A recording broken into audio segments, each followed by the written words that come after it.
Good morning, students. Today we are going to see the last part of this lesson, hydrogen.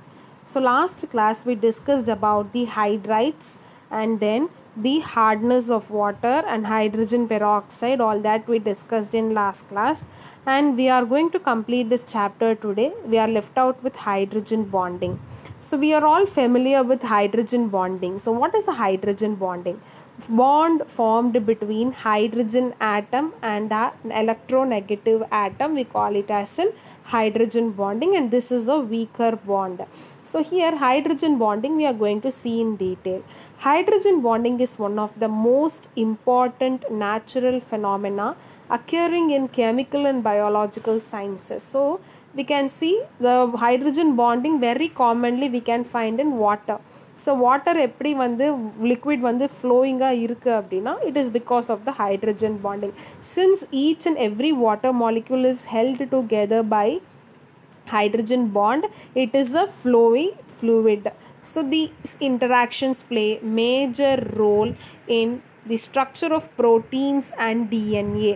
So if you see adenine, guanine, so if you see the structure of DNA, there is AGAT, that is adenine and thymine. They are held together because of this hydrogen bonding only, they are in contact. So when hydrogen atom is covalently bonded to a highly electronegative atom such as fluorine or oxygen or nitrogen, the bond is polarized. அப்போ highly electronegative atom இருக்கும்போது hydrogen கிட்ட இருக்கிற electrons அந்த atom highly electronegative atom தன்னோட side புல் பண்ணும். அப்போ hydrogen மேலே ஒரு positive charge and electronegative atom மேலே ஒரு negative charge create ஆகும், where the bond is also polarized. Polarized na enadhu plus and negative ions are period. Due to this effect, the polarized hydrogen atom is able to form a weak electrostatic interaction with another electronegative atom present in the vicinity. So என்ன ஆகுது, இந்த எஃபெக்ட்னால என்ன ஆகுது, polarized hydrogen atom என்ன பண்ணுது, weak electrostatic interaction, அதாவது electronegative atom ஓட சேர்ந்து ஒரு electrostatic interaction create பண்ணுது. This interaction we call it as a hydrogen bond whose strength is 20 to 50 kilojoules per mole. Easier நம்ம அதை break பண்ணிடலாம், and it is always denoted by dotted lines. It is weaker than covalent bond. So அது என்ன பண்ணுது, covalent bond விட ரொம்ப வீக்காக இருக்குது, because covalent bond உடைய strength என்ன, energy is 100 kilojoules per mole, but stronger than van der Waals interaction. Stronger than van der Waals interaction. அப்போ van der Waals interaction உடைய strength என்ன, it is less than or greater than 20 kilojoules per mole. Okay, hydrogen bond has profound effect on various physical properties including vapor pressure, that is for hydrogen sulfide and water, and the boiling point, miscibility of liquids, that is mixture of water and anything in ethanol. So இதுக்கு எல்லாத்துக்குமே reason எப்படி அது mix ஆகுது அப்படின்னா it is formation of hydrogen bonding only. Also when it is also very important in surface tension, densities, viscosity, heat of vaporization and fusion. Hydrogen bonds can occur within a molecule. So within a molecule na same molecule kulleye hydrogen bond irundaduna, it is intramolecular hydrogen bonding between two different molecules of same type or different type. It is called as intermolecular hydrogen bonding. So we will see intramolecular hydrogen bonding first. Intramolecular hydrogen bonds are those which could occur within single molecule. இப்போ single மாலிக்யூல்லே ortho நைட்ரோஃபீனால் எடுத்துக்கிட்டிங்கன்னா, ஃபீனாலில் இருக்கிற ஹைட்ரஜனுக்கும் nitro குரூப்பில் இருக்கிற ஆக்சிஜனுக்கும் there is a hydrogen bond which is given by a dotted line. சாலிசிலால்டிஹைட்லேயும் ஆல்டிஹைடில் இருக்கிற oxygen and the phenol, the OHல இருக்கிற ஹைட்ரஜனும் சேர்ந்து they are forming a hydrogen bond which is within the same molecule. It is a intramolecular hydrogen bonding. When we come to intermolecular hydrogen bonding, it is within the same type of or different type of separate molecules, two separate molecules nadula. Okay, they can occur between any number of like unlike molecules, as long as hydrogen donors and acceptors are present in position which enable the hydrogen bonding interaction. So they occur between any number of unlike molecules சேர்ந்து as long as hydrogen donor and acceptors are present in the position, அதாவது with the ability to form the hydrogen bonding which are able to interact with them. For example, intermolecular hydrogen bonds occur between ammonia molecule themselves or between water molecule themselves or between ammonia and water. So ammonia kulliyevum there is a formation of hydrogen bonding between nitrogen and hydrogen in ammonia molecule, and in water molecule between hydrogen and oxygen, or otherwise between ammonia and water also it is possible. So water molecules form strong hydrogen bonds with one another. So for example, each water molecule is linked to 4 other through hydrogen bond. So each water molecule என்ன பண்ணோம், இன்னொரு 4 water molecule ஓட தன்னுக்கு தானே சுத்தி hydrogen bonds form பண்ணோம். The shorter distance will be 100 picometer, which is 10 power minus 12, 100 into 10 power minus 12, and correspond to the covalent bond which is a solid line, and the longer distance will be 180 picometer corresponding to the hydrogen bond which is given in dotted line. You will see in the next page. In ice, each atom is surrounded tetrahedrally by 4 water molecule. So one water molecule சுத்தி 4 water molecule இருக்கும் which is connected through a hydrogen bond. That is, the presence of 2 hydrogen atom and through lone pair of electrons on oxygen atom in each water molecule allows the formation of 3-dimensional structure. So அது என்ன ஆகுது, தன்னை சுற்றி 4 பேர் இருக்கிறதுனால 3-dimensional structure form ஆகுது. This arrangement creates an open structure which accounts for the lower density of ice compared with water at 0 degrees Celsius. So இதனால தான் ஐஸ் என்ன பண்ணுது, ஒரு ஓப்பன் ஸ்ட்ரக்சர் ஃபார்ம் பண்ணுது. while in liquid water, unlike ice where hydrogen bond occurs over a long range and the strong hydrogen bonding prevails only in short range and therefore the denser packing. So liquid waterல எப்படி இருக்கு, ஐஸில் இருக்கிற மாதிரி கிடையாது, அங்கே hydrogen bond ரொம்ப ஸ்ட்ராங்காக இருக்குது ஐஸில். whereas லிக்விடில் பார்த்தீங்க அப்படின்னா இட் இஸ் வெரி ஷார்ட் ரேஞ்சுனா ரொம்ப கண்டினியூஸாக ஸ்ட்ராங்காக இருக்காது. ஏன் அப்படின்னா அங்கே டென்சர் பேக்கிங் கிடையாது லிக்விடில்.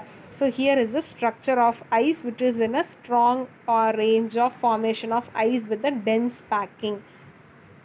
Next, so here is the structure of water.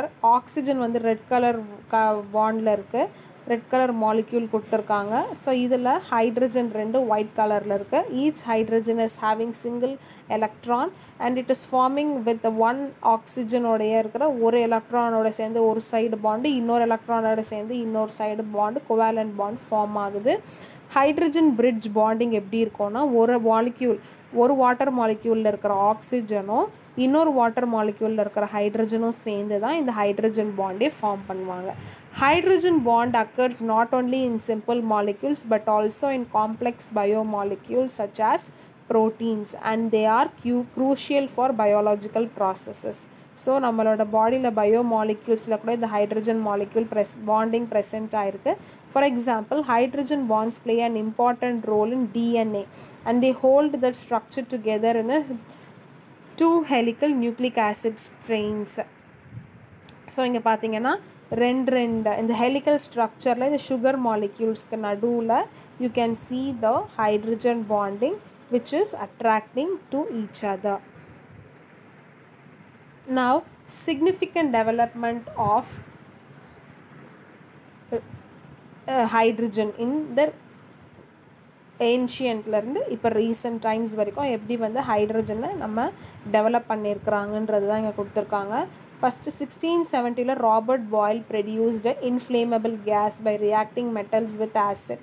அப்போ அதெல்லாம் அவருக்கு ஹைட்ரஜன்னே தெரியாது. Next 1700 Nicolas Lemery showed that the gas produced in sulphuric acid and iron reaction was explosive in air. And 1766 Henry Cavendish discovered the hydrogen by reacting zinc metal with hydrochloric acid and isolated the gas. And 1780 Felix Fontana discovered the water gas shift reaction. 1783 Antoine Lavoisier named the element hydrogen. அப்போ 1780 வரைக்கும் இந்த நேமே தெரியாது, ஏதோ ஒரு case water form பண்ணது ஃப்ளேமபிளாக இருக்குன்னு மட்டும் தான் தெரியும். 1783 தான் they are naming it is hydrogen, which means க்ரீக்கில் என்னது வாட்டர் ஃபார்மர்னு அர்த்தம். ஸோ இதை யார் நேம் பண்ணுறா? Antoine லெவாய்சியர்.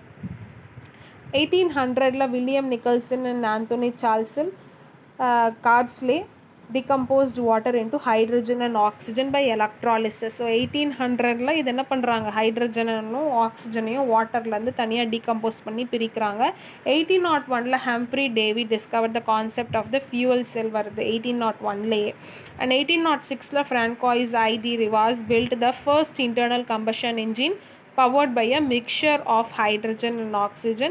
And 1811 Humphrey Davy discovered gas hydrates again she is discovering. 1818 J.L. Tennant recognized and prepared hydrogen peroxide from barium oxide he is preparing H2O2. So 1818 தான் first H2O2 prepare பண்றாங்க. 1834 Michael Faraday published Faraday's laws of electrolysis. We will be studying this next year in detail. And 1866 Graham discovered solubility and absorption of hydrogen on palladium. Palladium surface hydrogen absorb ஆகுது. So this is one of the very good catalyst.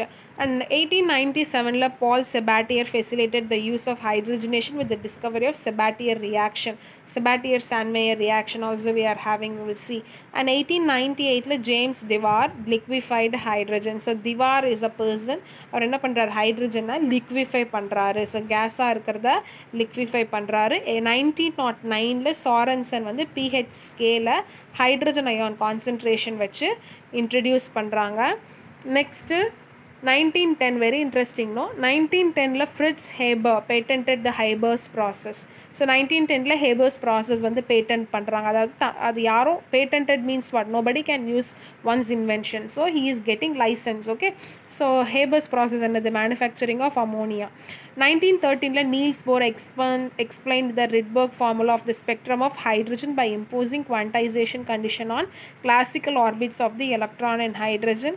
1924 Or Mackey discovered the ortho and para hydrogen. So 1924 தான் ortho hydrogen ஒன்று இருக்குது, para hydrogen ஒன்று இருக்குன்னு discover பண்ணுறாங்க. This we discussed detailed in 3rd chapter. In 1931 Harold C. Urey discovered deuterium, so which is the isotope of water molecule, okay, that is heavy water. 1932 Harold C. Urey discovered the heavy water. 1932 so deuterium it is isotope of hydrogen. So அதை வச்சு water வந்து 1932 heavy water D2O கண்டுபிடிக்கிறாங்க. 1932 LP Hammett proposed acidity function for very strong acids. 1934 Ernst Rutherford and Mark Oliphant and Paul Hertrich discovered tritium, again the another isotope of hydrogen with 3 protons. 1935 Eugene Wigner and H.B. Huntington predicted the metallic hydrogen predict பண்றாங்க. 1947 A.E. Finholt, A.C. Bond and H.I. Schlesinger discovered lithium aluminum hydrate. So not hydrate, lithium aluminum hydride, and subsequently shown to be a versatile reducing agent. So lithium aluminum hydride is a very good reducing agent. 1950 V. Flattings and P. Herteg detected first tritium in atmosphere இருந்து isolate பண்றாங்க. 1967 Akira Fujishima discovered the phenomenon of photocatalytic water decomposition, that is using a light, okay. 1971 Alexander I. Claus and Boris Zeit Center patented the nickel hydrogen battery. 1990 solar Vostok Bayern and the first solar powered hydrogen production became operational. 2000 Peter Tonys demonstrated the superfluidity of hydrogen at 0.15 Kelvin. So these are the timeline for the development of hydrogen till 2000. After this we are having, but we இதுக்கப்புறம் development இருக்கு, but we are not it is not given in our textbook. Now 2 other important அதாவது life changing application of hydrogen என்னன்னு பார்க்கலாம். First metal hydride. Hydrogen metal ஹைட்ரைடை எப்படி வந்து use பண்ணுறாங்க, அது ஒரு ஹைட்ரஜன் ஸ்பாஞ்சாக யூஸ் பண்ணுறாங்க எப்படின்னு பார்க்கலாம். ஒரு மெட்டலில் ஹைட்ரஜன் என்ன பண்ண போகிறாங்கன்னா இன்ஃப்யூஸ் பண்ண போகிறோம். The best studied binary hydrides are the palladium hydrogen system. So hydrogen interact with palladium in unique way. பெலேடியமோட ஹைட்ரஜன் வந்து ரொம்ப டிஃப்ரெண்ட்டாக வந்து ரியாக்ட் பண்ணோம். and forms the limiting monohydrate palladium hydride form பண்ணும். அதை ஹீட் பண்ணும்போது என்ன ஆகும் அப்படின்னா ஹைட்ரஜன் ஆட்டம்ஸ் போயிட்டு இந்த பெலேடியம் சர்ஃபேஸில் டிஃப்யூஸ் ஆக ஆரம்பிக்கும். So no other gas behave this way with palladium. So எந்த கேஸுமே பெலேடியமோட இப்படி ரியாக்ட் ஆகலை. ஹைட்ரஜன் மட்டும் என்ன ஆகுதுன்னா அந்த பெலேடியம் லேயரில் போயிட்டு பெலேடியமோட ஸ்ட்ரக்சரில் ஹைட்ரஜன் போயிட்டு டிஃப்யூஸ் ஆகுது. So the hydrogen molecule readily absorb on the palladium sulfate which it dissociates into atomic hydrogen or dissociate ஆகுது. ஸோ அது உள்ளே போகும்போது ஹைட்ரஜன் கேஸாக உள்ளே போகுது, வெளியே வந்து டிசோசியேட் ஆகும்போது மாலிக்யூலாக உள்ளே போகிறது, வெளியே டிசோசியேட் ஆகும்போது அட்டாமிக் ஹைட்ரஜனாக டிசோசியேட் ஆகுது. The dissociated atoms dissolve into interstices or voids of the crystal lattice. அப்போ என்ன ஆகுது, டிசோசியேட் ஆனதுக்கப்புறம் அந்த பெலேடியம் லேயரில் வந்து வாய்ட்ஸ், இன்டர்ஸ்டீசிஸ் ஆர் வாய்ட்ஸ்னால் ஒரு எம்டி ஸ்பேசஸ் வந்து கிறிஸ்டல் லேட்டிஸில் க்ரியேட் பண்ணுது. Technically the formation of metal hydride by chemical reaction but it behaves like a physical storage method. அப்போ அந்த பெலேடியமில் இந்த ஹைட்ரஜன் வந்து இந்த ஸ்பேஸ் க்ரியேட் பண்ணுறதுனால அது வந்து ஒரு ஸ்டோரேஜ் பர்பஸ்க்கு நம்ம யூஸ் பண்ணலாம். It is observed and released like a water sponge. So நம்ம தேவையான இப்போ வாட்டர் ஸ்பஞ்சில் எப்படி தேவைன்னா வாட்டரை வந்து அப்சர்வ் பண்ணி வைக்கலாம், தேவையில்லை நம்ம ஸ்குவீஸ் பண்ணோன்னா அந்த வாட்டர் மாலிக்யூல் வெளியே வந்துடும். Same here the sponges palladium sheet. இந்த பெலேடியம் ஷீட்டில் ஹைட்ரஜன் போயிட்டு ஸ்டோர் பண்ணால் நம்மளுக்கு தேவையில்லைன்னா அது ரிமூவ் பண்ணிடலாம். Such a reversible uptake of hydrogen in metals and alloys is also attractive for hydrogen storage and for rechargeable metal hydride battery applications. So அது நம்ம storage பர்பஸ்னால் டெஃபினட்டாக பேட்ரி பர்பஸஸ்க்கு யூஸ் பண்ணலாம். இப்போ ஹைட்ரஜன் வந்து ஃபியூச்சர் ஃபியூவல்னு சொல்லிட்டுருக்கோம். In many of the countries, ஒரு சில கண்ட்ரீஸில் ஹைட்ரஜன் வந்து யூஸ் பண்ணவே ஸ்டார்ட் பண்ண ஆரம்பிச்சிட்டாங்க. த டெப்ளீஷன் ஆஃப் ஃபாசில் ஃபியூவல்ஸ், அந்த ஃபாசில் ஃபியூவல்ஸ் தான் நம்மக்கிட்ட இருக்கிற இந்த பிளான்ஸ் அண்ட் அனிமல்ஸ்லேருந்து வர ஃபியூவல்ஸ் எல்லாமே வந்து fossil fuels எல்லாமே அழிஞ்சிட்டே வர்றதுனால we have to go with the another alternative fuel methodக்கு நம்ம போனோம். In this regard, hydrogen is often considered as a potential candidate for this purpose as it is a clean burning fuel and it does not produce any pollutant upon burning also. இப்போ நம்ம use பண்ணுற இப்போ present ஹைட்ரோகார்பன்லாம் இருக்குல்ல, petrol, diesel எல்லாமே it is polluting the environment also. It is also exploiting now, காலி ஆகிட்டே இருக்குது, and it is also very costly. We have to find an alternative. So அப்போ பார்க்கும்போது hydrogen was one of the very good alternative. Again, another important benefit of this is it will not produce any pollution to the environment. So hydrogen can directly be used as a fuel and replace existing gasoline like petrol, diesel, kerosene எல்லாமே இது replace பண்ணும். And it is also used in fuel cells. எல்லாம் கூட இதை use பண்ணி நம்ம electricity generate பண்ணலாம். However, there are some difficulties to be overcome. இதை ஏன் நம்ம இன்னும் நம்ம டே டு டே லைஃப்பில் ஈஸியாக யூஸ் பண்ண முடியல அப்படின்னா இதோடைய ப்ரொடக்ஷன் காஸ்ட் ரொம்ப ஜாஸ்தியாக இருக்குது. இதை எப்படி ஸ்டோர் பண்ணுறது, இது ஈஸியாக வாலட்டைல் ஆகிறதுனால, வாலட்டைல் ஆச்சுன்னா என்ன ஆகும், அது ஃபயர் கேட்ச் ஆகிடும். ஸோ இது வாலட்டைல் ஆகாமல் நம்ம கம்ப்ளீட்டாக ஒரு க்ளோஸ்டு கண்டெய்னரில் நம்ம இதை ஸ்டோர் பண்ணணும். ஸோ இதோடைய ஸ்டோரேஜ் ப்ராப்ளம்னாலேயும் ப்ரொடக்ஷன் காஸ்ட்டு ஜாஸ்தி இருக்கிறதுனாலையும் நம்ம என்ன பண்ணுறோம், இதை இன்னும் நம்ம நடைமுறைக்கு இவ்வளோ ஈஸியாக கொண்டு வரல. Storage and transport is very very very important. கொஞ்சம் லீக் ஆச்சுனாலுமே it will be flammable completely. So being the smallest molecule it is prone to leakage. Hydrogen ரொம்ப குட்டி சைஸில் இருக்கிறதுனால ஈஸியாக லீக் ஆகும். லீக் ஆச்சுன்னா என்ன ஆகிடும், ஃபயர் கேட்ச் ஆகிடும். ஸோ இதை நம்ம ரொம்ப கேர்ஃபுல்லாக இதை டிசைன் பண்ணுறாங்க. இன்னமும் இது எப்படி ஹைட்ரஜன் ஸ்டோரேஜ் என்ன பண்ணுறதுன்ட்டு இன்னும் நம்மளுக்கு டே டு டே லைஃப்பில் யூஸ் பண்ணுற மாதிரி இது இன்னும் வரல. But it is a very good fuel for the future. Okay, so this is all about the hydrogen lesson. Next class we will start with the new chapter. Complete your assignment. Thank you.